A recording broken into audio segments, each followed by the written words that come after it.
पुढचा मुद्दा आहे, मला देवाकडूनच नाम पाहिजे. मला देवाकडूनच नाम पाहिजे. काळे या नावाचे एक सरकारी अधिकारी होते. नोकरीच्या कामासाठी फिरत असता ते गोंदवल्यावरून जात. श्री महाराजांच्या विषयी त्यांनी बरेच लोकांकडून ऐकले होते. त्यांच्या कुटुंबाला संधिवातासारखा काही रोग झाल्यामुळे पाय आखडून जाऊन बाई पंगू व परावलंबी झाली होती. सांपत्तिक स्थिती बऱ्यापैकी असल्या कारणाने पुष्कळ औषध पाणी केले, पण गुण काही येईना.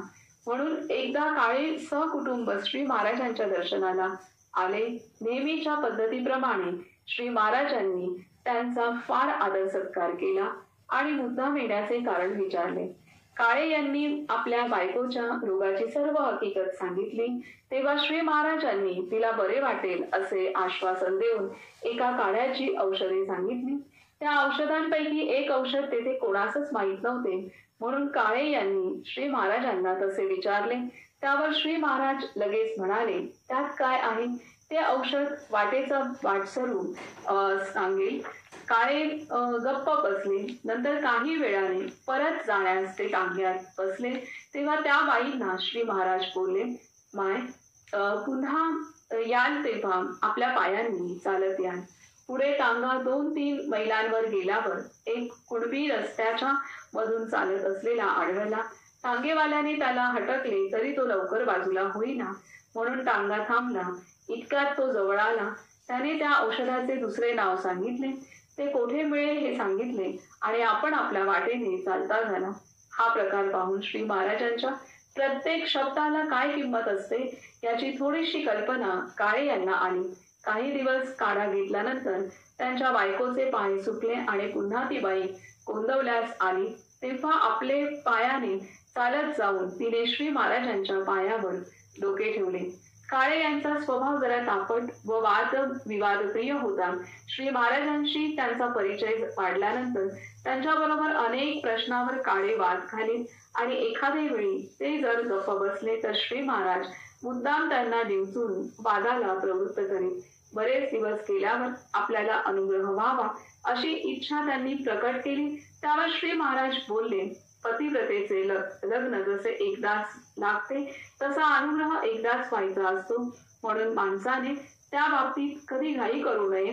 गुरुची चांगली परीक्षा करावी, त्याच्या ज्ञानाबद्दल खात्री करून घ्यावी आणि मगच त्याला गुरुपद द्यावे. हे ऐकून काळे म्हणाले, महाराज, संत झाला तरी तो मानव प्राणीच असतो.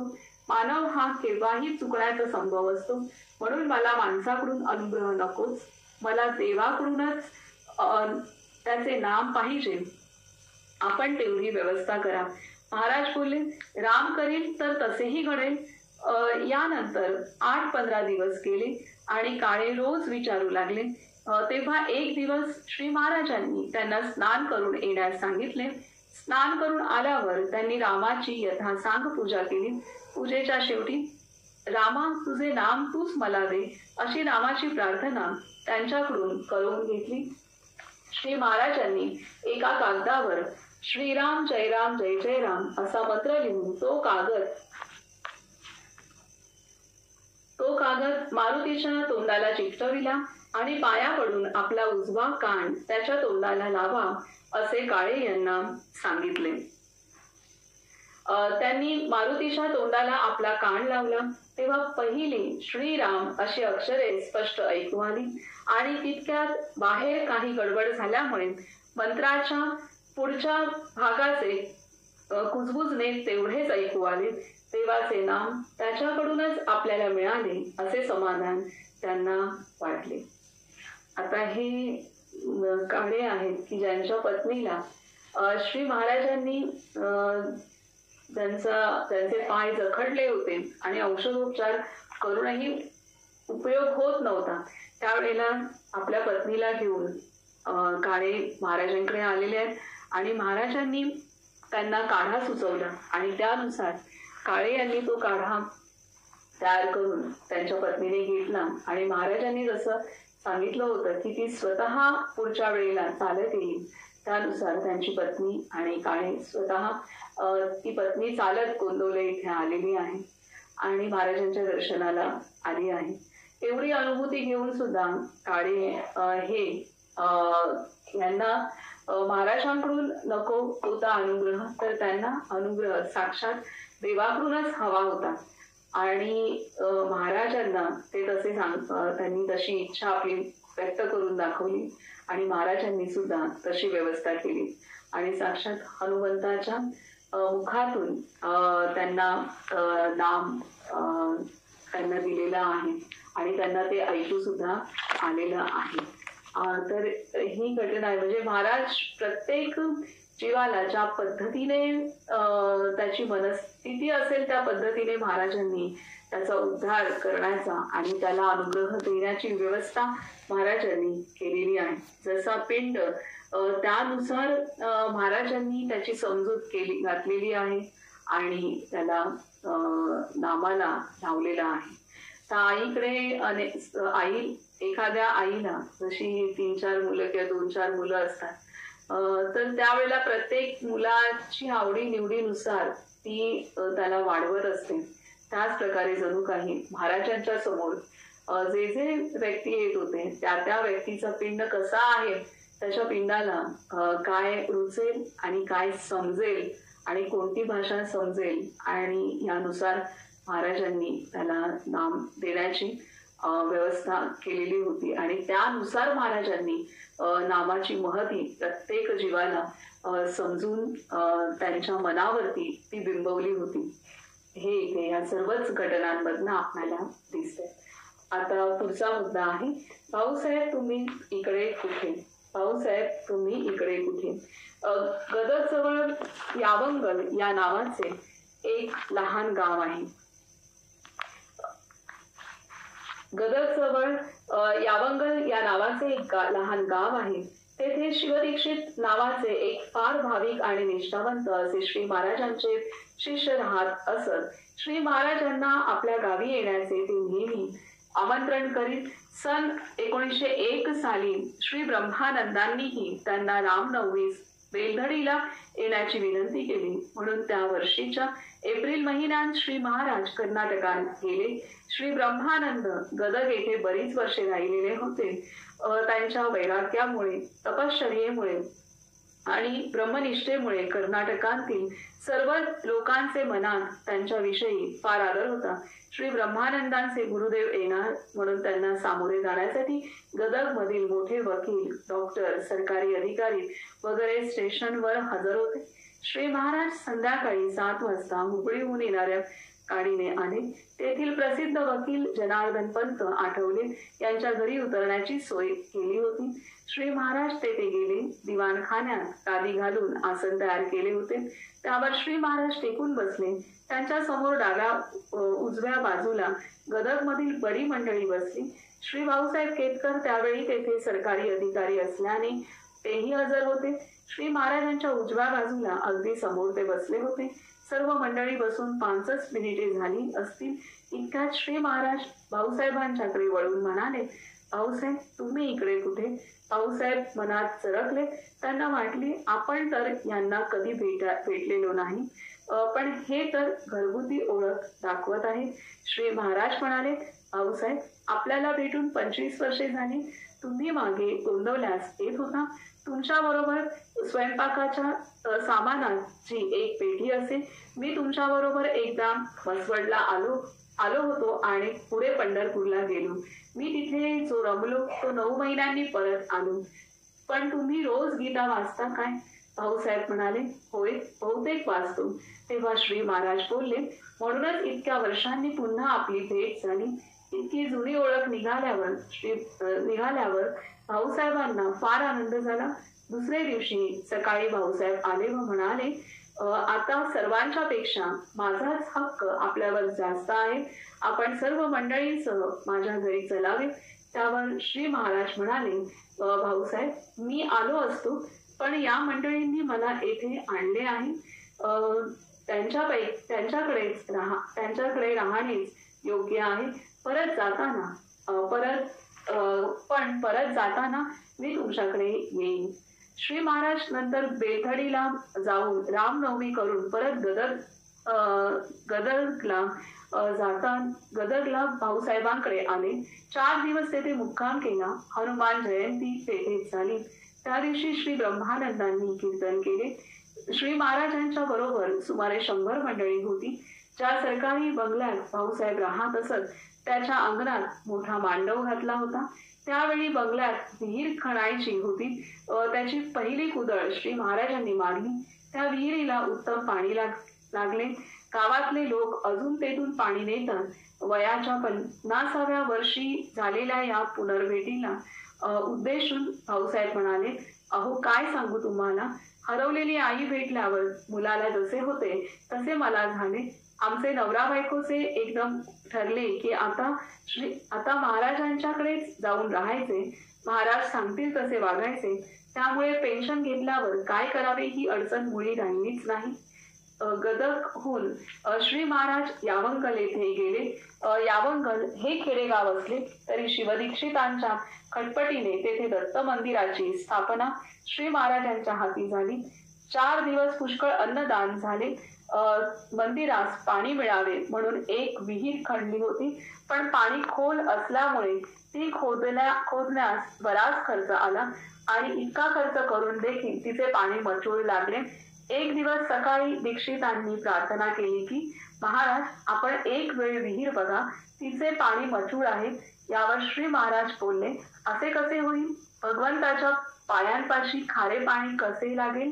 विहिरीमध्ये दत्ताचे थोडे तीर्थ घाला असे म्हणून स्वतः विहिरीवर गेले आणि आपणच पोहरा विहिरीत सोडला आणि तो पाण्याने भरल्यावर स्वतः वर ओढला.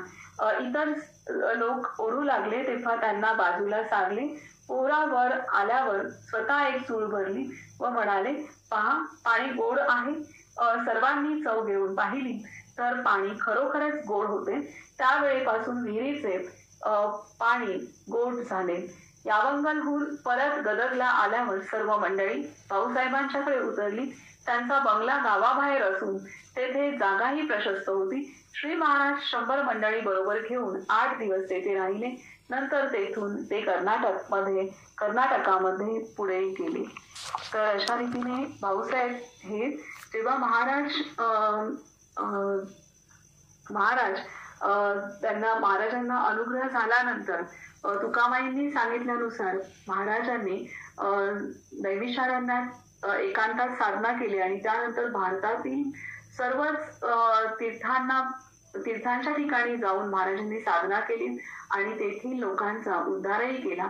आणि अशी यात्रा करून जेव्हा महाराज पुन्हा गोंदवल्यात आले आणि तिथे राहू लागले त्यावेळेला भाऊसाहेबांची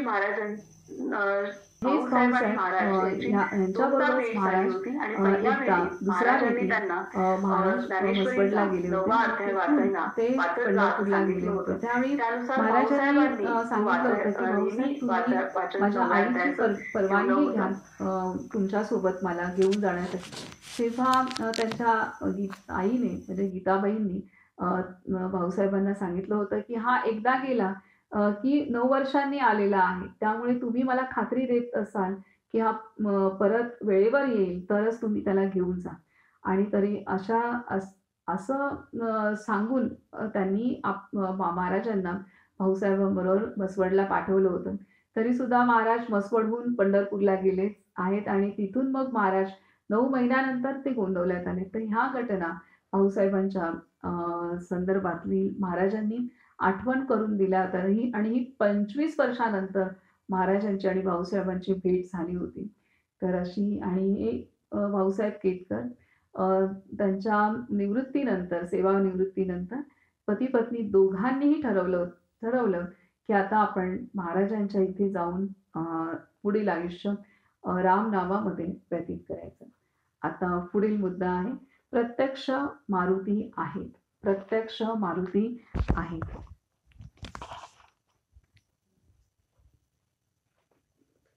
या प्रवासामध्ये फिरत असता श्री महाराज मुळगुंद, नरगुंद इत्यादी ठिकाणी जाऊन शिरहट्टीला पोहोचले.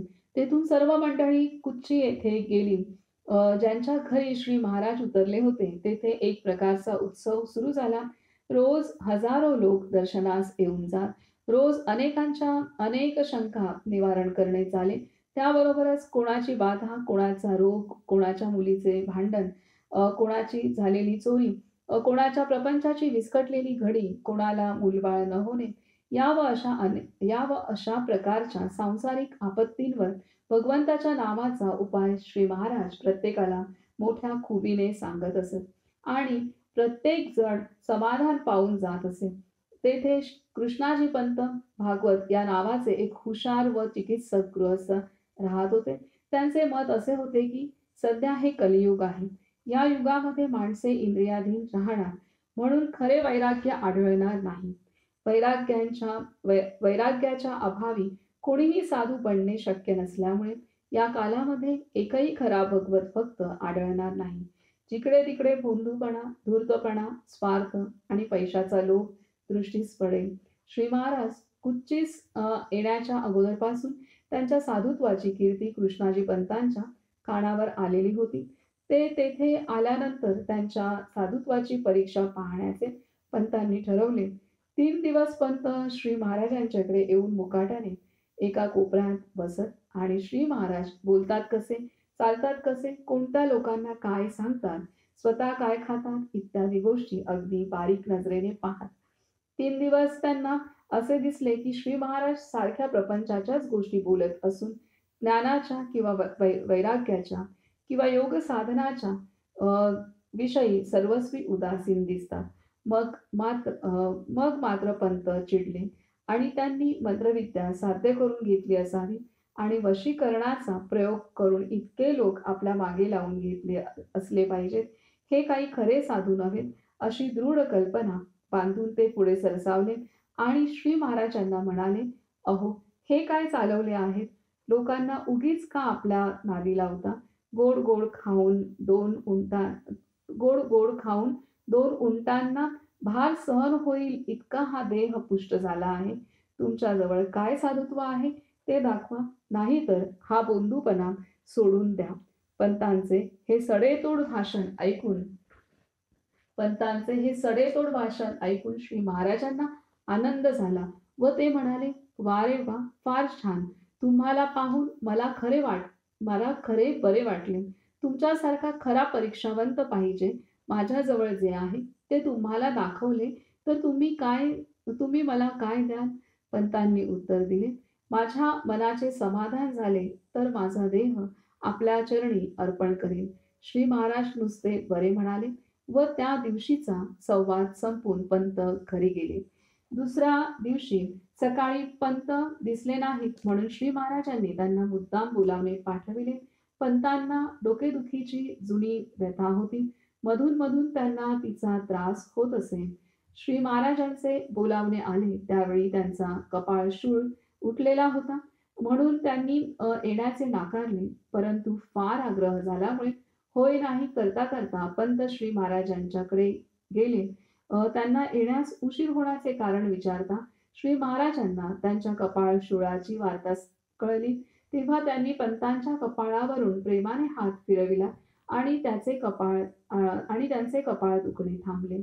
श्री महाराज त्यांना म्हणाले, तुम्ही विवेकी आणि चिकित्सक आहात. असा मनुष्य मला फार आवडतो.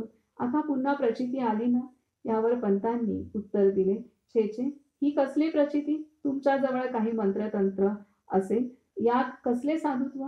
तेव्हा श्री महाराज झटदिशी म्हणाले, अगदी योग्य बोलणार. साधुत्व कशात असते ते सांगा. काय गुण असला म्हणजे मनुष्य साधू बनतो? सामान्य मनुष्याजवळ नसणारी कोणती गोष्ट साधू जवळ असते आणि ती त्याच्याजवळ आहे हे आपण ओळखावयाचे कसे? या व अशा विषयांवर पंतांचा व श्री महाराजांचा 1.5 तास संवाद चालला. इतक्यामध्ये अरे बापरे असे ओरडून पंत धावत सुटले. ते गावाबाहेरच्या ओढ्यावर गेले. त्यांना समजावून धीर देऊन माघारी आणण्यासाठी 2 माणसे त्यांच्या पाठोपाठ श्री महाराजांनी पाठवली. त्यांना दोघांना पाहून पंत जेव्हा पळत सुटले तेव्हा ते ओरडू लागले, अहो भागवत, पळू नका, थांबा. महाराज तुम्हाला बोलवीत आहेत. अखेर फार थकल्यामुळे पंत ज्यावेळी थांबले त्यावेळी असे पळत सुटण्याचे कारण विचारता ते म्हणाले, अरे काय सांगू तुम्हाला, महाराज हे माणूस नाहीत, ते प्रत्यक्ष मारुती आहेत. मला तसे स्पष्ट दिसले. मला त्यांच्या समोर यायला धीर होत नाही. हे बोलत असता पंतांचे अंग भीतीने कापत होते. त्यांची पुष्कळ समजूत घालून त्यांना श्री महाराजांच्या पुढे आणले. तेव्हा त्यांचे सौम्य व शांत रूप पाहून फार शांत रूप पाहून पंत त्यांच्या चरणी पडले व मोठ्याने रडू लागले. अभय देऊन श्री महाराजांनी त्यांना उठवले आणि बोलले, पंत, तुम्ही भाग्यवान आहात. तुम्ही अखंड नाम घ्या, म्हणजे सदा सर्व काळ माझ्या संगतीचा लाभ घडेल. ज्याच्या मुखी नाम आहे ज्याच्या मुखी नाम आहे त्याच्या हृदयामध्ये माझी वसती आहे. ज्याच्या मुखी नाम आहे त्याच्या हृदयामध्ये माझी वसती आहे. तर असे हे महाराज, हे पंत, त्यांना जी त्या काळात आणि आत्ताही वर्तमानात परिस्थिती तशीच आहे की त्यांना संशय होता की अशा पद्धतीने कोणी आत्ताच्या काळामध्ये साधू संत खरा असूच शकत नाही. कारण प्रत्येक जण हे स्वार्थी आणि कुठल्या ना कुठल्या तरी सिद्धी प्राप्त असतात आणि त्या सिद्धीच्या जोरावर हे आपल्याला अ, अ, साधुत्व, त्यांच्या अंगी असलेलं साधुत्व, जे खरं नसतं तरी सुद्धा जगाला ते फसवतात. अशा पद्धतीने त्यांची धारणा होती साधू संतांच्या बद्दल या पंतांची. आणि महाराजांच्या संदर्भात सुद्धा त्याची तीच धारणा होती. म्हणून तो महाराजांचं निरीक्षण 3-4 दिवस सातत्याने एका कोपऱ्यात बसून करत होता. आणि महाराजांना भेटायला येणारे सर्व प्रापंचिक लोक, त्यांचे वेगवेगळ्या विवंचना, चिंता, काळजा, हेच ह्या काळजांसोबत सकटच महाराजांना भेटायला आलेली मंडळी असायची. त्यामुळे महाराज सुद्धा त्या व्यक्तींना त्यांच्या त्या काळजीतून दूर होण्यासाठी मार्गदर्शन करायचे आणि सोबत रामनाम घेण्यास सांगायचे. परंतु पंतांना अपेक्षा होती की महाराजांनी असं काही परमार्थाच्या खूप मोठमोठ्या गप्पा कराव्यात आणि त्यानुसार सर्वांना मार्गदर्शन करावं.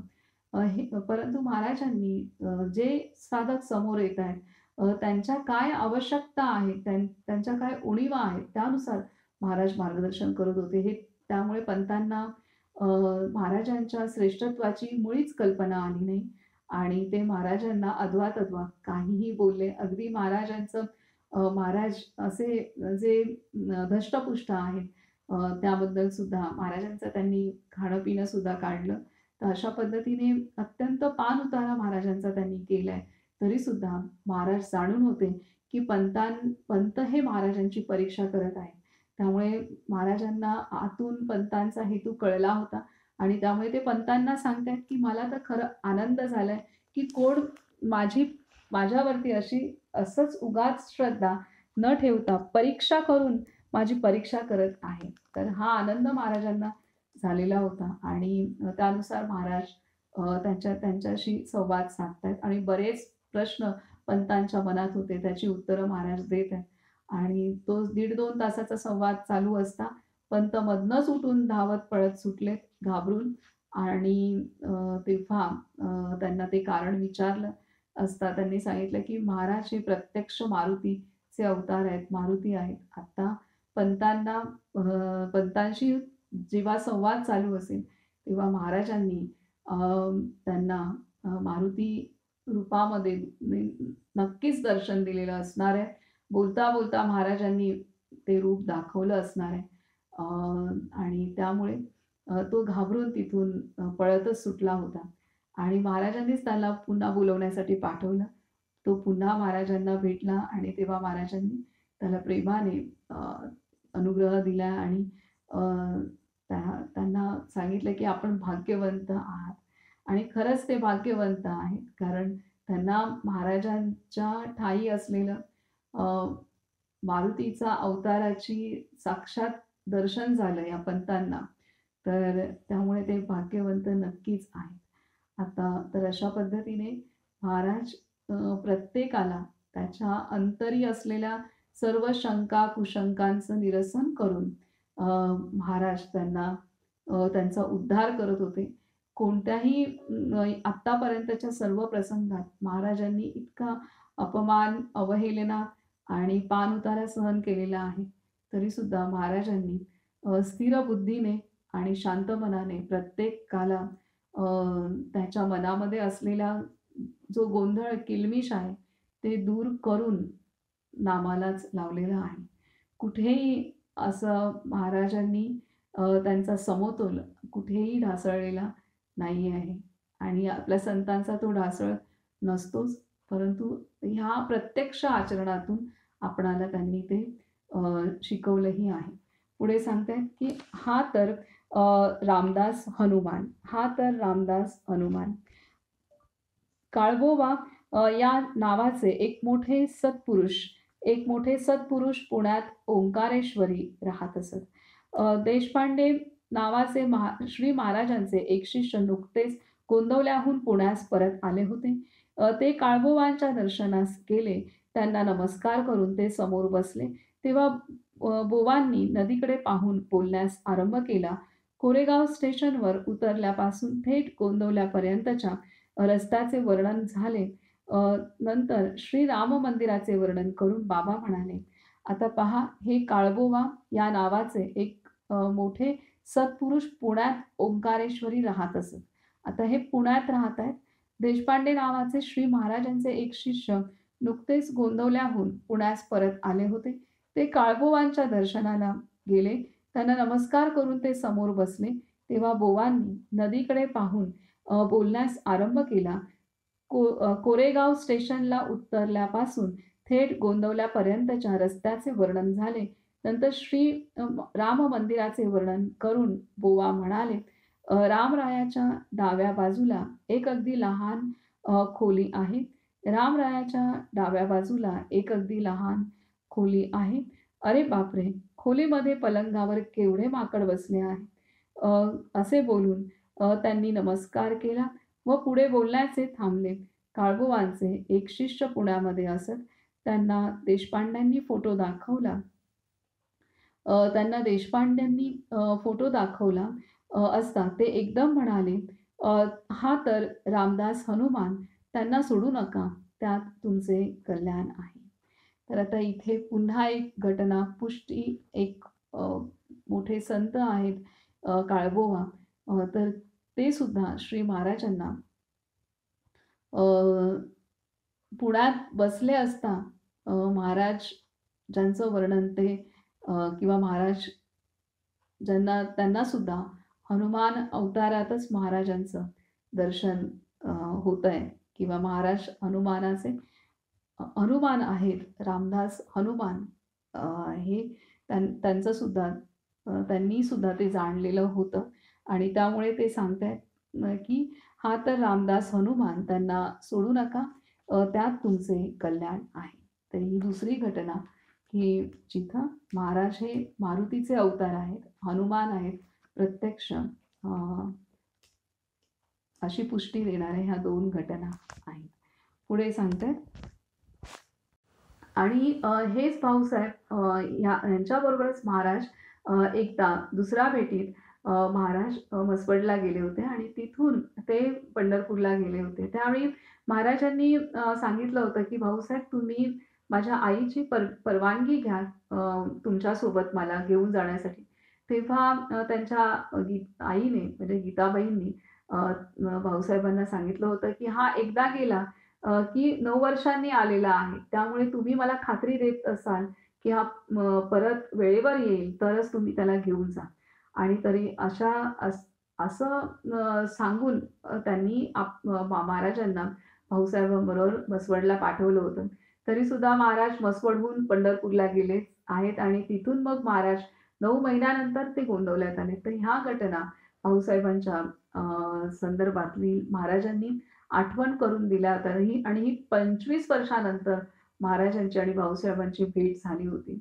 तर अशी, आणि हे भाऊसाहेब केतकर त्यांच्या निवृत्तीनंतर, सेवानिवृत्तीनंतर पती पत्नी दोघांनीही ठरवलं की आता आपण महाराजांच्या इथे जाऊन पुढील आयुष्य राम नामामध्ये व्यतीत करायचं.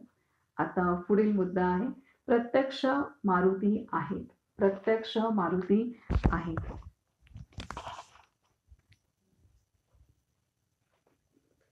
या प्रवासामध्ये फिरत असता श्री महाराज मुळगुंद, नरगुंद इत्यादी ठिकाणी जाऊन शिरहट्टीला पोचले. तेथून सर्व मंडळी कुच्ची येथे गेली.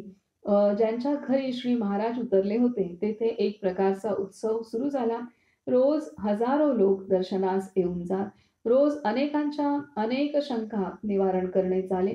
त्याबरोबरच कोणाची बाधा, कोणाचा रोग, कोणाच्या मुलीचे भांडण, कोणाची झालेली चोरी, कोणाच्या प्रपंचाची विस्कटलेली घडी, कोणाला मूलबाळ न होणे, या व अशा प्रकारच्या सांसारिक आपत्तींवर भगवंताच्या नामाचा उपाय श्री महाराज प्रत्येकाला मोठ्या खुबीने सांगत असत आणि प्रत्येक जण समाधान पावून जात असे. तेथे कृष्णाजी पंत भागवत या नावाचे एक हुशार व चिकित्सक गृहस्थ राहत होते. त्यांचे मत असे होते की सध्या हे कलियुग आहे. या युगामध्ये माणसे इंद्रियाधीन राहणार, म्हणून खरे वैराग्य आढळणार नाही. वैराग्याच्या अभावी कोणीही साधू बनणे शक्य नसल्यामुळे या कालामध्ये एकही खरा भगवत भक्त आढळणार नाही. जिकडे तिकडे भोंदूपणा, धूर्तपणा, स्वार्थ आणि पैशाचा लोभ दृष्टीस पडेल. श्री महाराज कुच्चीस येण्याच्या अगोदरपासून त्यांच्या साधुत्वाची कीर्ती कृष्णाजी पंतांच्या कानावर आलेली होती. ते तेथे आल्यानंतर त्यांच्या साधुत्वाची परीक्षा पाहण्याचे पंतांनी ठरवले. 3 दिवस पंत श्री महाराजांच्याकडे येऊन मुकाट्याने एका कोपऱ्यात बसत आणि श्री महाराज बोलतात कसे, चालतात कसे, कोणत्या लोकांना काय सांगतात, स्वतः काय खातात इत्यादी गोष्टी अगदी बारीक नजरेने पाहत. 3 दिवस त्यांना असे दिसले की श्री महाराज सारख्या प्रपंचाच्याच गोष्टी बोलत असून ज्ञानाच्या किंवा वैराग्याच्या किंवा योग साधनाच्या विषयी सर्वस्वी उदासीन दिसतात. मग मात्र पंत चिडले आणि त्यांनी मंत्रविद्या साध्य करून घेतली असावी आणि वशीकरणाचा प्रयोग करून इतके लोक आपल्या मागे लावून घेतले असले पाहिजेत, हे काही खरे साधू नव्हेत, अशी दृढ कल्पना बांधून ते पुढे सरसावले आणि श्री महाराजांना म्हणाले, अहो, हे काय चालवले आहेत? लोकांना उगीच का आपल्या नादी लावता? गोड गोड खाऊन दोन उंटांना भार सहन होईल इतका हा देह पुष्ट झाला आहे. तुमच्याजवळ काय साधुत्व आहे ते दाखवा, नाहीतर हा बोंधूपणा सोडून द्या. पंतांचे हे सडेतोड भाषण ऐकून श्री महाराजांना आनंद झाला व ते म्हणाले, वा रे वा, फार छान. तुम्हाला पाहून मला खरे बरे वाटले. तुमच्यासारखा खरा परीक्षावंत पाहिजे. माझ्याजवळ जे आहे ते तुम्हाला दाखवले तर तुम्ही मला काय द्याल? पंतांनी उत्तर दिले, माझ्या मनाचे समाधान झाले तर माझा देह आपल्या चरणी अर्पण करेल. श्री महाराज नुसते बरे म्हणाले व त्या दिवशीचा संवाद संपून पंत घरी गेले. दुसऱ्या दिवशी सकाळी पंत दिसले नाहीत म्हणून श्री महाराजांनी त्यांना मुद्दाम बोलावणे पाठविले. पंतांना डोकेदुखीची जुनी व्यथा होती. मधून मधून त्यांना तिचा त्रास होत असे. श्री महाराजांचे बोलावणे आले त्यावेळी त्यांचा कपाळ शूळ उठलेला होता म्हणून त्यांनी येण्याचे नाकारले. परंतु फार आग्रह झाल्यामुळे होय नाही करता करता पंत श्री महाराजांच्याकडे गेले. त्यांना येण्यास उशीर होण्याचे कारण विचारता श्री महाराजांना त्यांच्या कपाळ शूळाची वार्ता कळली. तेव्हा त्यांनी पंतांच्या कपाळावरून प्रेमाने हात फिरविला आणि त्यांचे कपाळ दुखणे थांबले. श्री महाराज त्यांना म्हणाले, तुम्ही विवेकी आणि चिकित्सक आहात. असा मनुष्य मला फार आवडतो. आता पुन्हा प्रचिती आली ना? यावर पंतांनी उत्तर दिले, छे छे, ही कसली प्रचिती? तुमच्याजवळ काही मंत्रतंत्र असेल, यात कसले साधुत्व? तेव्हा श्री महाराज झटदिशी म्हणाले, अगदी योग्य बोललात. साधुत्व कशात असते ते सांगा. काय गुण असला म्हणजे मनुष्य साधू बनतो? सामान्य मनुष्याजवळ नसणारी कोणती गोष्ट साधूजवळ असते आणि ती त्याच्याजवळ आहे हे आपण ओळखावयाचे कसे? या व अशा विषयांवर पंतांचा व श्री महाराजांचा 1.5 तास संवाद चालला. इतक्यामध्ये अरे बापरे असे ओरडून पंत धावत सुटले. ते गावाबाहेरच्या ओढ्यावर गेले. त्यांना समजावून धीर देऊन माघारी आणण्यासाठी 2 माणसे त्यांच्या पाठोपाठ श्री महाराजांनी पाठवली. त्यांना दोघांना पाहून पंत जेव्हा पळत सुटले तेव्हा ते ओरडू लागले, "अ, अहो अहो भागवत, पळू नका, थांबा. महाराज तुम्हाला बोलवीत आहेत." अखेर फार थकल्यामुळे पंत ज्यावेळी थांबले त्यावेळी असे पळत सुटण्याचे कारण विचारता ते म्हणाले, "अरे काय सांगू तुम्हाला, महाराज हे माणूस नाहीत. ते प्रत्यक्ष मारुती आहेत. मला तसे स्पष्ट दिसले. मला त्यांच्या समोर यायला धीर होत नाही." हे बोलत असता पंतांचे अंग भीतीने कापत होते. त्यांची पुष्कळ समजूत घालून त्यांना श्री महाराजांच्या पुढे आणले. तेव्हा त्यांचे सौम्य व शांत रूप पाहून फार शांत शांत रूप पाहून पंत त्यांच्या चरणी पडले व मोठ्याने रडू लागले. अभय देऊन श्री महाराजांनी त्यांना उठवले आणि बोलले, "पंत, तुम्ही भाग्यवान तुम्ही भाग्यवान आहात. तुम्ही अखंड नाम घ्या, म्हणजे सदा सर्व काळ माझ्या संगतीचा लाभ घडेल. ज्याच्या मुखी नाम आहे, ज्याच्या मुखी नाम आहे, त्याच्या हृदयामध्ये माझी वसती आहे. ज्याच्या मुखी नाम आहे, त्याच्या हृदयामध्ये माझी वसती आहे." तर असे हे महाराज, हे पंत, त्यांना जी त्या काळात आणि आत्ताही वर्तमानात परिस्थिती तशीच आहे, की त्यांना संशय होता, की अशा पद्धतीने कोणी आत्ताच्या काळामध्ये साधू संत खरा असूच शकत नाही. कारण प्रत्येकजण हे स्वार्थी आणि कुठल्या ना कुठल्यातरी सिद्धी प्राप्त असतात आणि त्या सिद्धीच्या जोरावर हे आपल्याला अ, साधुत्व त्यांच्या अंगी असलेलं साधुत्व जे खरं नसतं तरीसुद्धा जगाला ते फसवतात. अशा पद्धतीने त्यांची धारणा होती साधू संतांच्या बद्दल या पंथांची आणि महाराजांच्या संदर्भात सुद्धा त्याची तीच धारणा होती. म्हणून तो महाराजांचं निरीक्षण 3-4 दिवस सातत्याने एका कोपऱ्यात बसून करत होता. आणि महाराजांना भेटायला येणारे सर्व प्रापंचिक लोकं त्यांचे वेगवेगळ्या अ, विवंचना, चिंता, काळजा हेच ह्या काळजांसोबत सकटच महाराजांकडे महाराजांना भेटायला आलेली मंडळी असायची. त्यामुळे महाराज सुद्धा व्यक्तींना त्यांच्या त्या काळजीतून दूर होण्यासाठी मार्गदर्शन करायचे आणि सोबत रामनाम घेण्यास सांगायचे. परंतु पंतांना अपेक्षा होती, की महाराजांनी असं काही परमार्थाच्या खूप मोठमोठ्या गप्पा कराव्यात आणि त्यानुसार सर्वांना मार्गदर्शन करावं. परंतु महाराजांनी जे साधक समोर येत आहेत त्यांच्या काय आवश्यकता आहेत, त्यांच्या काय उणिवा आहेत, त्यानुसार महाराज मार्गदर्शन करत होते. त्यामुळे पंतांना महाराजांच्या श्रेष्ठत्वाची मुळीच कल्पना आली नाही आणि ते महाराजांना अथवा काहीही बोलले. अगदी महाराज असे जे धष्टपुष्ट आहेत त्याबद्दल सुद्धा महाराजांचं त्यांनी खाणं-पिणं सुद्धा काढलं. तर अशा पद्धतीने अत्यंत पाणउतारा महाराजांचा त्यांनी केलाय. तरीसुद्धा महाराज जाणून होते, की पंत हे महाराजांची परीक्षा करत आहेत. त्यामुळे महाराजांना आतून पंतांचा हेतू कळला होता आणि त्यामुळे ते पंतांना सांगतायत, की "मला तर खरं आनंद झालाय, की कोण माझ्यावरती असंच उगाच श्रद्धा न ठेवता परीक्षा करून माझी परीक्षा करत आहे." तर हा आनंद महाराजांना झालेला होता आणि त्यानुसार महाराज त्यांच्याशी संवाद साधतायत आणि बरेच प्रश्न पंतांच्या मनात होते त्याची उत्तरं महाराज देत आहेत आणि तो 1.5-2 तासाचा संवाद चालू असता पंत मधनंच उठून धावत पळत सुटलेत घाबरून आणि तेव्हा त्यांना ते कारण विचारलं असता त्यांनी सांगितलं, की "महाराज हे प्रत्यक्ष मारुतीचे अवतार आहेत, मारुती आहेत." आता पंतांशी जेव्हा संवाद चालू असेल, तेव्हा महाराजांनी त्यांना मारुती रूपामध्ये नक्कीच दर्शन दिलेलं असणार आहे. बोलता बोलता महाराजांनी ते रूप दाखवलं असणार आहे.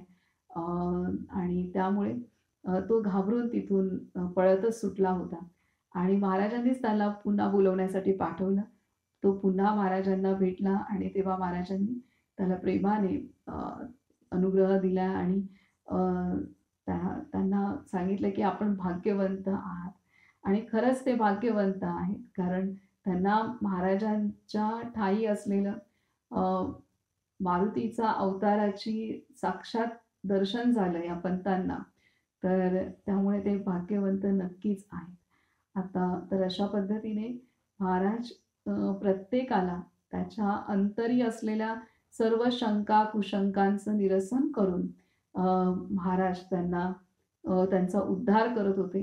कोणत्याही आत्तापर्यंतच्या सर्व प्रसंगात महाराजांनी इतका अपमान, अवहेलना आणि पाणउतारा सहन केलेला आहे.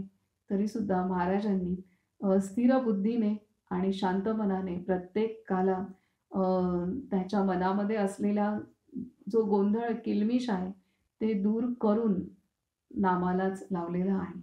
कुठेही असं महाराजांनी त्यांचा समतोल कुठेही ढासळलेला नाही आहे आणि आपल्या संतांचा तो ढासळ नसतोच. परंतु ह्या प्रत्यक्ष आचरणातून आपणाला त्यांनी ते शिकवलंही आहे. पुढे सांगतायत की हा तर रामदास हनुमान, हा तर रामदास हनुमान. काळभोवा या नावाचे एक मोठे सत्पुरुष पुण्यात ओंकारेश्वरी राहत असत. देशपांडे नावाचे श्री महाराजांचे एक शिष्य नुकतेच गोंदवल्याहून पुण्यास परत आले होते. ते काळभोवांच्या दर्शनास गेले. त्यांना नमस्कार करून ते समोर बसले. तेव्हा बोवांनी नदीकडे पाहून बोलण्यास आरंभ केला. कोरेगाव स्टेशनवर उतरल्यापासून थेट गोंदवल्यापर्यंतच्या रस्त्याचे वर्णन झाले.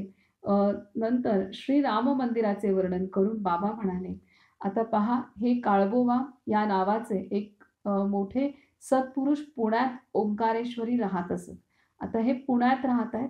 देशपांडे नावाचे श्री महाराजांचे एक शिष्य नुकतेच गोंदवल्याहून पुण्यास परत आले होते. ते काळभोवांच्या दर्शनाला गेले. त्यांना नमस्कार करून ते समोर बसले. तेव्हा बोवांनी नदीकडे पाहून बोलण्यास आरंभ केला. कोरेगाव स्टेशनला उतरल्यापासून थेट गोंदवल्यापर्यंतच्या रस्त्याचे वर्णन झाले. नंतर श्री राम मंदिराचे वर्णन करून बोवा म्हणाले, रामरायाच्या डाव्या बाजूला एक अगदी लहान खोली आहे. रामरायाच्या डाव्या बाजूला एक अगदी लहान खोली आहे. अरे बापरे, खोलीमध्ये पलंगावर केवढे माकड बसले आहे.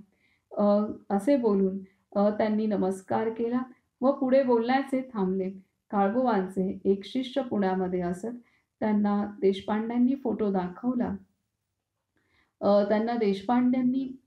दाखवला असता ते एकदम म्हणाले, हा तर रामदास हनुमान, त्यांना सोडू नका, त्यात तुमचे कल्याण आहे. तर आता इथे पुन्हा एक घटना पुष्टी, एक मोठे संत आहेत काळभोवा, तर ते सुद्धा श्री महाराजांना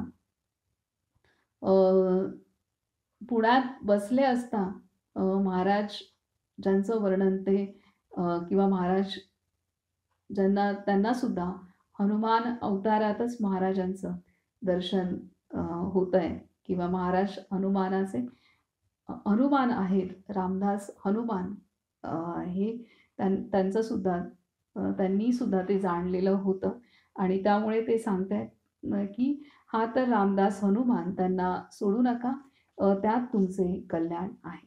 तर ही दुसरी घटना की जिथं महाराज हे मारुतीचे अवतार आहेत, हनुमान आहेत, प्रत्यक्ष अशी पुष्टी देणाऱ्या ह्या दोन घटना आहेत.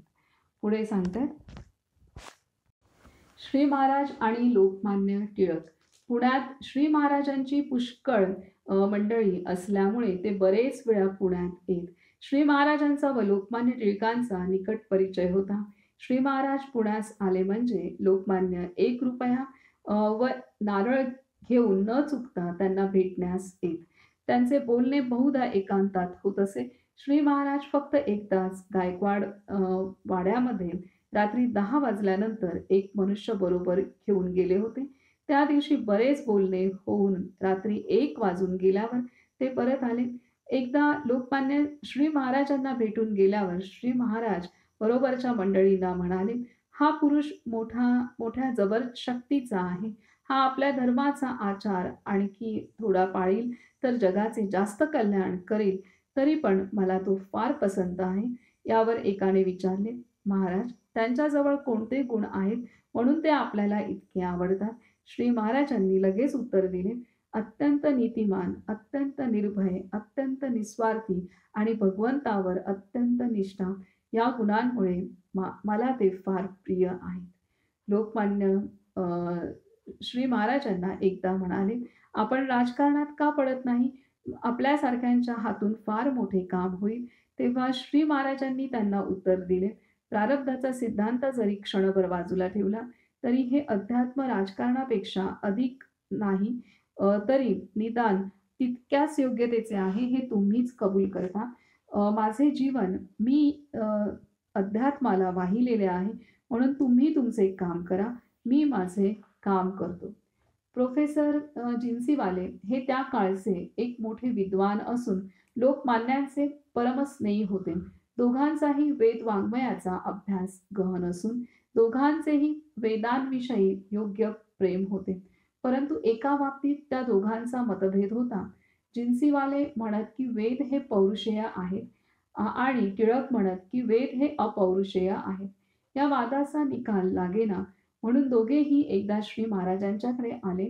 असे ठरले की श्री महाराजांनी दोन्ही बाजू ऐकून घ्याव्यात व आपला निर्णय घ्यावा. ज्या दिवशी हा वाद व्हायचा त्या दिवशी सभागृह शास्त्री पंडितांनी गच्च भरून गेले. श्री महाराज अध्यक्षस्थानी येऊन बसल्यावर पहिल्याने जिन्सीवाल्यांनी आपली बाजू मांडली. त्यांचा युक्तिवाद असा, वेद हे वाङ्मय आहे, वाङ्मय हे भाषेपासून बनते. आता इथे जिन्सीवाले आणि लोकमान्य टिळक ह्या दोघांचं वेदांविषयी परस्पर विरुद्ध मत होतं. जिन्सीवाले म्हणतात की वेद हे पौरुषेय आहेत, म्हणजे मानवानेच रचलेले आहेत. तर टिळक म्हणतात की वेद हे अपौरुषेय आहेत, म्हणजे हे भगवंताने रचलेले आहेत, असं टिळकांचं मत आहे. त्यावरती आता महाराज दोघांचंही म्हणणं ऐकून आपलं म्हणणं सांगणार आहे. तर ही सभा त्यावेळेला पुण्यामध्ये महाराजांनी घडवून आणली आणि तेव्हा सर्वच इतर पंडित सुद्धा या सभेमध्ये आलेले होते. तर आता इथे जिन्सीवाले आपलं मत मांडतायत. ते म्हणतायत की वेद हे वाङ्मय आहे, वाङ्मय हे भाषेपासून बनते, भाषा ही शब्दापासून तयार होते, शब्द हा मानवी कृती आहे. म्हणून वेद हे कितीही जुने, पवित्र व ज्ञानसंपन्न असले तरी ते माणसाने उत्पन्न केलेले म्हणजेच पौरुषेय आहे. नंतर लोकमान्यांनी आपली बाजू मांडली. त्यांचा युक्तिवाद असा, वेद हे अत्यंत जुने आहे, त्यावेळी भाषा इतकी प्रगत नव्हती, म्हणून ते भाषामय असले तरी मानवी कृती नव्हे. शिवाय वेद हे ज्ञानमय आहेत. अजून ज्या प्रश्नांचा समाधानकारक निकाल लागत नाही अशाही प्रश्नांची छाननी वेद करतात. त्या काळी मानवाला इतके ज्ञान सुचणे शक्य नाही. आणखी वेद हे अफाट आहेत. माणसांची कृती आणि प्रसव शक्ती मर्यादित असते, म्हणून वेद हे मानवाची कृती नसली पाहिजे. तर हे टिळकांचं मत आहे. पुढे सांगतात की दोघांचेही म्हणणे ऐकून घेतल्यावर श्री महाराज म्हणाले, सामान्य मनुष्य ज्यावेळी भाषा बोलतो त्यावेळी तो मनात अर्थ योजून शब्दरचना करीत असतो. मनातला अर्थ ज्या शब्दाने बरोबर व्यक्त होईल तोच शब्द आपण वापरतो. परंतु भगवंताची उपासना करणारे जे ऋषी असतात त्यांचे मन अशा एका अवस्थेमध्ये राहते की त्या ठिकाणी परमात्माच सर्व काही करतो ही भावना स्पष्टपणे प्रकट होते. भगवंताशी एकरूप होऊन जगण्याची ती अवस्था आहे. ऋषींचा मीपणा नष्ट झालेला असल्याने मी करतो, मी बोलतो, मी काव्य रचतो ही भावना त्यांस नसून परमात्मा बोलतो, परमात्मा मंत्र रचतो असा स्पष्ट व खरा अनुभव त्यांना येतो. या थोर अवस्थेमध्ये ऋषींच्या तोंडातून वेद मंत्र बाहेर पडलेले असल्यामुळे ते मानवाची कृती नाही, वेद हे अपौरुषेयच आहेत. एवढे सांगून श्री महाराज जिन्सीवाल्यांच्याकडे वळले व त्यांना म्हणाले, टिळकांचे बाकीचे सर्व मुद्दे तुम्हाला मान्य आहेत, मग वेद अपौरुषेय आहेत असे म्हटले तर त्यात काय बिघडले? असे म्हणण्यामध्ये सामान्य जनांचा बुद्धिभेद होण्याचा धोका टळेल आणि आपल्या धर्माची व परंपरेची श्रद्धा टिकायला थोडी तरी मदत होईल. यावर जिन्सीवाले म्हणाले, आपण काहीही म्हणा, वेद हे पौरुषेयच आहेत, मग लोकांना वाटेल ते होईना. तर आता एवढं महाराजांनी समजावलं. महाराजांनी इथे प्रत्यक्ष सांगितलं, की जे वेदांची रचना आपल्या ऋषीमुनींनी रचलेली आहे, भले ते शब्द आहेत, परंतु ते शब्द जसं आता माणूस जेव्हा काही बोलतो, तर त्यावेळेला त्याने आधी काही विचार करून ठेवलेला असतो आणि त्याच्या मनात विचार आलेले असतात आणि ते विचारांना योग्य पद्धतीने मांडण्यासाठी त्याने मनामध्ये योग्य त्या शब्दांची जुळवाजुळव सुद्धा केलेली असते. तर हे झालं मानवी विचारांतून बाहेर आलेले शब्दांची महती किंवा शब्द आपण जे सर्वसाधारण बोलतो तेच थोडक्यात. की आपण विचार केलेला असतो शब्दांची जुळवाजुळव त्यानुसार ते विचार व्यक्त करण्यासाठी शब्दांची जुळवाजुळव सुद्धा झालेली असते मनामध्ये आणि त्यानुसार आपण बोलतो. हे मानवी सर्वसामान्य लोकांचं आपल्या सर्वांचंच असं बोलणं असतं. परंतु ऋषीमुनींनी जे वेद रचना केलेली आहे, भले ते शब्द आहेत, परंतु त्यावेळेला ते समाधी अवस्थेमध्ये ते ऋषीमुनी सर्व होते आणि त्या समाधी अवस्थेमध्ये ते त्यांच्यातला मीपणा पूर्णतः गळून जाऊन मी म्हणजेच ते भगवंताचं तत्व, आत्मतत्व, परमात्मा तत्व आहे. ह्या अवस्थेमध्ये ते ऋषीमुनी होते आणि त्या अवस्थेतून त्यांच्या मुखातून ते उच्चारण झालेले शब्द म्हणजेच वेद आहेत आणि त्यामुळे ऋषीमुनी त्या अपौरुषेय म्हणजे त्या पूर्णतः भगवत स्वरूप अवस्थेत असताना त्यांच्या मुखातून उच्चारण झालेले शब्द आहेत. त्यामुळे ते अपौरुषीय आहेत. भले ते त्या ऋषीमुनींच्या मुखातनं आलेत, ते मानव आहेत. त्यामुळे ते मानवी मुखातनं जरी आलेले असतील तरी सुद्धा ऋषीमुनींची अवस्था समाधी अवस्था होती आणि ती अ, अवस्था भगवत स्वरूप अवस्थेमध्ये त्यांच्या मुखातनं ते बाहेर पडलेले असल्यामुळे ते अपौरुषीय आहेत. असं हे मत अगदी महाराजांनी सर्वांना समजेल अशा भाषेत त्यांनी मांडलेलं आहे त्या सभेमध्ये. तरी सुद्धा जिन्सीवाल्यांना ते मत पटलेलं नाही आहे. एवढं समजावून सुद्धा. अ, तर असं इथे आपणाला सुद्धा हे आपणासाठी हे स्पष्ट झालेलं आहे, की वेद म्हणजे नक्की काय? आता पुढे सांगते, की शास्त्री बुवांचे समाधान. शास्त्री बुवांचे समाधान. जसे जिन्सीवाले आहेत, तसेच आता हे दुसरे शास्त्री बुवा. तर त्यांच्या संदर्भातील प्रसंग आहे, की या वादाच्या समारंभाला पुण्यातील एक नामांकित शास्त्री बुवा हजर होते. आता जिन्सीवाले आणि लोकमान्य टिळक ह्यांचा जो वाद होता, वेद पौरुषेय मानवी रचना आहेत की भगवंताची रचना आहे, हा जो वाद होता, त्या वादाच्या समारंभाला पुण्यातील एक नामांकित शास्त्री बुवा हजर होते. त्यांना वाद करण्याची लहर येऊन ते उभे राहिले. आता इथे वादच सुरू झालेला आहे, तर या शास्त्री बुवांना पण वाद करण्याची लहर आली. तेव्हा लोकमान्यांनीच त्यांची समजूत घालून श्री महाराजांच्या संमतीने दुसरा एक दिवस त्यांना ठरवून दिला. ठरलेल्या दिवशी शास्त्री बुवा बऱ्याच मंडळींना घेऊन आले. श्री महाराजांचे व त्यांचे प्रश्नोत्तर रूपाने 2 तास संभाषण झाले. त्याचा सारांश असा, शास्त्री म्हणतायत, की आपण साधू आहात काय? श्री महाराज म्हणतात, मला माहीत नाही, पण लोक तसे म्हणतात, त्याला माझा इलाज नाही. शास्त्री म्हणतात, आपण स्वतःला कोण समजता? श्री महाराज म्हणतात, मी एक हीन, दीन व अज्ञानी असा रामाचा दास आहे. मी एक हीन, दीन व अज्ञानी असा रामाचा दास आहे. पुन्हा शास्त्री विचारतात, आपण व्यवसाय काय करता? श्री महाराज सांगतायत, मी रामाचे नाम अखंड घेतो. शास्त्री विचारतायत, आपण लोकांना काय उपदेश करता? श्री महाराज म्हणतात, मी लोकांना उपदेश करीत नाही. मी लोकांना आपण होऊन कधी बोलावीत नाही. तरी जे लोक माझ्याकडे येतात त्यांनी मला काहीही विचारले तरी मी त्यांना रामाचे नाव घ्या असेच सांगतो. शास्त्री विचारतात, आपण देव पाहिला आहे काय? श्री महाराज म्हणतात, होय, मी देव पाहिला आहे. शास्त्री म्हणतात, तो आम्हाला दाखवाल काय? श्री महाराज म्हणतात, अर्थात, पण ज्या डोळ्यांनी देव पाहायचा असतो ते डोळे हे नव्हे, ते ज्ञानचक्षु होत. ते डोळे आपण मजजवळून घ्या, म्हणजे आपल्याला देव दिसेल. शास्त्री म्हणतात, ज्ञानचक्षु कसे प्राप्त होतात? श्री महाराज म्हणतात, भगवंताचे नाम घेत गेल्याने. शास्त्री विचारतात, नामस्मरण हे भक्ती मार्गाचे साधन आहे. आपण कोणते श्रेष्ठ मानता, ज्ञान की भक्ती? श्री महाराज सांगतात की ज्ञान श्रेष्ठ खरेच, पण ते भक्तीशिवाय जगू शकत नाही.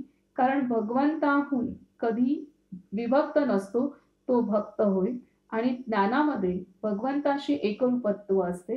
म्हणून भक्तीमधून ज्ञान उत्पन्न होते आणि ते भक्तीवरच जगते. खरा भक्त ज्ञानीच असतो. खरा भक्त ज्ञानीच असतो. शास्त्री विचारतात की ज्ञानामध्ये विवेक वैराग्य प्रधान आहे, भक्तीमध्ये प्रेम प्रधान आहे. असे असताना भक्तीमधून ज्ञान कसे उत्पन्न होते? आता हा प्रश्न आहे की ज्ञानामध्ये विवेक वैराग्य प्रधान आहे, भक्तीमध्ये प्रेम प्रधान आहे. असे असताना भक्तीमधून ज्ञान कसे उत्पन्न होते? श्री महाराज सांगतात की ज्याच्यावर आपली आसक्ती असते तेथे आपली प्रीती असते. ज्याच्यावर आपली आसक्ती असते, आसक्ती म्हणजे ज्याच्यावर आपला जीव असतो तेथे आपली प्रीती असते, किंवा ज्याची आपल्याला ओढ असते तेथे आपली प्रीती असते. ज्या वस्तूवर आपली प्रीती असते ती नेहमी जवळ असावी असे वाटते. वस्तू मिळवायला जे अनुकूल आहे त्याचे मनापासून ग्रहण करणे याचे नाव विवेक होय. वस्तू मिळवायला जे प्रतिकूल आहे ते त्यागणे याचे नाव वैराग्य होय. अर्थात भक्ती देखील विवेक व वैराग्य याशिवाय होणे शक्य नाही. म्हणूनच अशा भक्तीमधून ज्ञान जन्म पावते. आता इथे आपल्याला भक्ती करायची असेल तर भगवंताविषयी आसक्ती पाहिजे. म्हणजे त्यामुळे भगवंतच खरा आहे, भगवंतच अविनाशी आहे आणि खरंच सुख देणारा दाता हा भगवंतच आहे. हा विवेक म्हणजे ही बुद्धी असणं आवश्यक असतं. आणि त्यासाठी आपणाला अशा भगवंताच्या प्राप्तीसाठी सर्व सोडून देण्याची तयारी असणं म्हणजेच वैराग्य असणं आवश्यक आहे. म्हणून ज्ञानासाठी विवेक आणि वैराग्य दोन गोष्टी महत्त्व आहे. आणि त्यामुळे विवेक वैराग्य अर्थात भक्ती देखील विवेक वैराग्य, आणि विवेक वैराग्य असेल तेव्हाच ज्ञानही प्राप्त होतं आणि विवेक वैराग्य असेल तेव्हाच भक्ती ही सुद्धा होते. म्हणूनच अशा भक्तीमधून ज्ञानाचा जन्म होतो. तर इथे खूप सुंदर रीतीने महाराजांनी सांगितलेलं आहे की ज्ञान सुद्धा कधी असू शकतं आणि अशा भक्तीतूनच ज्ञान प्राप्त होत असतं. कारण खरी भक्ती करण्यासाठी अंगी विवेक आणि वैराग्य असणं आवश्यकच आहे. आणि विवेक आणि वैराग्य जेव्हा अंगी असतं तेव्हा भक्तीही घडते आणि त्या भक्तीमधनं खरं ज्ञान, सत्सद विवेक बुद्धी ज्ञान प्राप्त होतच, हे इथे आहे. शास्त्री विचारतात, मी तुझा दास आहे असे सारखे म्हणत गेल्याने गुलामवृत्ती वाढणार नाही काय? त्याऐवजी मी ब्रह्म आहे असे आपण का म्हणू नये? श्री महाराज म्हणतात, ज्ञानमार्ग असो की भक्ती मार्ग असो, खरा मी कोण आहे हे ओळखण्यासाठीच सर्व साधने असतात. आज आपल्याजवळ खोट्या मीचे प्राबल्य आहे, ते नाहीसे करणे जरूर आहे. खोटा मी गेला म्हणजे खऱ्या मीला कुठून बाहेरून आणण्याची जरूर नाही. तो प्रत्येकाच्या अंतःकरणात स्वतः सिद्ध आहेच. म्हणून खोट्या मीला मारण्यासाठी भगवंताचे जगाचे नव्हे तर भगवंताचे दास्यत्व पत्करणे फार अवश्य असते. आजच्या आपल्या अवस्थेमध्ये मी ब्रह्म आहे असे म्हणणे देहबुद्धीला वाढविल ते बरे नव्हे. तर इथे दास म्हटलं की आपण त्याचे दास आहोत, म्हणजे भगवंताचे दास आहोत. तो आपला निर्माण करता आहे, तो सृष्टी करता आहे आणि मी त्याचा दास आहे. ही भावना असेल तर आपल्या अंतरी अहंकार आपणहून गळून पडणार आहे, हे महाराज सांगतात. आणि मी ब्रह्म आहे असं म्हटलं तर बाकी अहंकार हा वाढणार आहे. पुढे सांगतायत, शास्त्री बुवा विचारतात की आपण म्हणता राम राम म्हटल्याने राम भेटेल हे मनाला पटत नाही. पैसा पैसा असा जप केल्याने पैसा मिळेल काय? श्री महाराज आता हसून सांगतायत, उत्तर देत आहेत की आपण शास्त्र पडलेले आहात, आपण तरी हा प्रश्न विचारू नये. भगवंताच्या प्राप्तीचे नियम आणि व्यवहारातील वस्तू प्राप्त करून घेण्याचे नियम यामध्ये फरक आहे. मनामध्ये वासना उत्पन्न झाली असता ती तृप्त करून घेण्यासाठी देहाची आणि वस्तूंची हालचाल करणे हा व्यवहार होय. सूक्ष्म भगवंताचे त्याच्या उलट आहे. भगवंत हा अत्यंत सूक्ष्म असल्याने त्याची प्राप्ती करून घेणे म्हणजे जडापासून सूक्ष्माकडे जाणे होय. तेव्हा भगवंताचे साधन हे जडामधून सूक्ष्माकडे पोचविणारे असले पाहिजे. पैसा पैसा असा जप करून पैसा मिळणार नाही हे खरेच आहे. परंतु परंतु जड देहाशी संबंधित आणि सूक्ष्माशी निकट असलेले अ, असे साधन असेल तर ते नामच होय. किंबहुना श्रुती श्रुती सर्व सूक्ष्म सृष्टीचा अंतर्भाव नामामध्ये करते. नाम आणि ओंकार एकच आहेत. तर इथे हे सांगताय हा प्रश्न की पैसा पैसा म्हटलं तर पैसा जसा मिळत नाही तसं राम राम म्हटल्याने कसा भगवंत प्राप्त होईल. तर महाराज अत्यंत सुंदर रीतीने सांगताय. पुन्हा आपण वाचू की आपण शास्त्र पडलेले आहात, आपण तरी हा प्रश्न विचारू नये. भगवंताच्या प्राप्तीचे नियम आणि व्यवहारातील वस्तू प्राप्त करून घेण्याचे नियम यामध्ये फरक आहे. मनामध्ये वासना उत्पन्न झाली असता ती तृप्त करून घेण्यासाठी देहाची आणि वस्तूंची हालचाल करणे हा व्यवहार होय. सूक्ष्म भगवंताचे याच्या उलट आहे. भगवंत हा अत्यंत सूक्ष्म असल्याने त्याची प्राप्ती करून घेणे म्हणजे जडामधून सूक्ष्माकडे जाणे होय. तेव्हा भगवंताचे साधन हे जडामधून सूक्ष्माकडे पोचविणारे असले पाहिजे. पैसा पैसा असा जप करून पैसा मिळणार नाही हे खरेच आहे. परंतु जड देहाशी संबंधित आणि सूक्ष्माशी चिकटलेले असे साधन असेल तर ते नामच होय. जड देहाशी संबंधित आणि सूक्ष्माशी चिकटलेले असे साधन असेल तर ते नामच होय. किंबहुना श्रुती सर्व सूक्ष्म सृष्टीचा अंतर्भाव नामामध्येच करते. नाम आणि ओंकार एकच आहे. तर असं महाराजांनी उत्तर दिलेलं आहे. पुढे शास्त्री बुवा विचारतात, नाम कोणते आणि कसे घ्यावे? श्री महाराज सांगतात, आपल्या आवडीचे किंवा संतांकडून घेतलेले नाम घ्यावे आणि आपण आपल्या मुलाला जितक्या आपलेपणाने हाका मारतो तितक्या आपलेपणाने देवाचे नाव घ्यावे. सर्व मंडळींचे इतके समाधान झाले की त्या दिवशी पुष्कळांनी श्री महाराजांच्याकडून अनुग्रह घेतला. तर असे हे टिळक आणि जिन्सीवाले ह्यांच्यातला जो विवाद होता त्यासाठी जी सभा बोलवली तिथेच हे शास्त्री बुवा सुद्धा होते.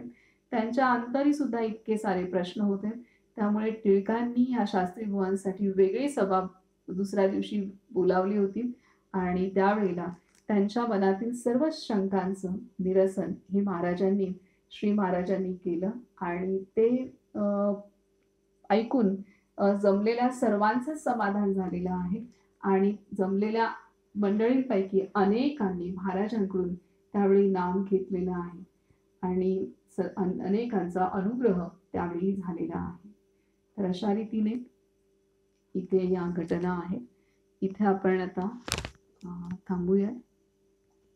आतापर्यंत आपला एक असा पाया बाबांनी करून घेतलेला आहे. आता पुढे अशाच एक एक घटना येत राहतील, त्या आपण सलग शांतपणे वाचत जाऊ. कारण आपला आता पाया छान तयार झालेला आहे. तर थोडं रोज आपण एक 13-14 किंवा 15 पानांपर्यंत वाचन आपण करत जाऊ. आता अशा रीतीने आपलं एक निर्याणापर्यंत आपलं वाचन होईल आणि त्यानंतर ह्या ग्रंथामध्ये अर्धा भाग हा महाराजांचं निर्याण आणि निर्याणानंतर सुद्धा सूक्ष्म रीतीने महाराजांनी कशा अनुभूती दिल्यात साधकांना ते अनुभव असं मिळून अर्धा भाग अशा महाराज सदेही असताना आणि महाराजांच्या निर्याणानंतरच्या साधकांना आलेल्या अनुभूती असा अर्धा भाग या ग्रंथाचे आणि अर्धा भाग महाराजांचं जे शिकवणी आहेत त्या संदर्भातला अर्धा भाग आहे. तर आपण त्या पद्धतीने अभ्यास करू. आता रोज थोडंसं अजून जास्त आता पुन्हा रिपिटेशन जे आपण रोज सुरुवातीला करतो त्याची विशेष आवश्यकता नाही राहणार. उद्यापासून आपण सलग वाचन करत हे करू. थोडं एक 2-3 मिनिटांसाठी आपण आजच्या वाचनाचं रिव्हिजन करून मग सलग वाचन करू. कारण महत्त्वाचे जे टप्पे होते, महत्त्वाचे मुद्दे होते ते त्याचा पाया आपल्याला बाबांनी खूप छान आता तयार करून दिलेला आहे. आता आपण सलग अशाच अनुभूती एक सुंदर आपल्याला शिकायला मिळतील. त्या सलग शांतपणे वाचत जाऊ. इथे आपण थांबूया. राम जय जय राम श्रीराम जय राम जय जय राम श्रीराम जय राम जय जय राम श्रीराम जय राम जय जय राम श्रीराम जय राम श्रीराम जय राम जय जय राम श्रीराम जय राम जय जय राम श्रीराम जय राम जय जय राम श्रीराम जय राम जय जय राम श्रीराम जय राम श्रीराम जय राम जय जय राम. राजाधिराज सद्गुरुनाथ श्री ब्रह्मचैतन्य गोंदवलेकर महाराज की जय. सब संतन की जय. बाल गोपाल की जय.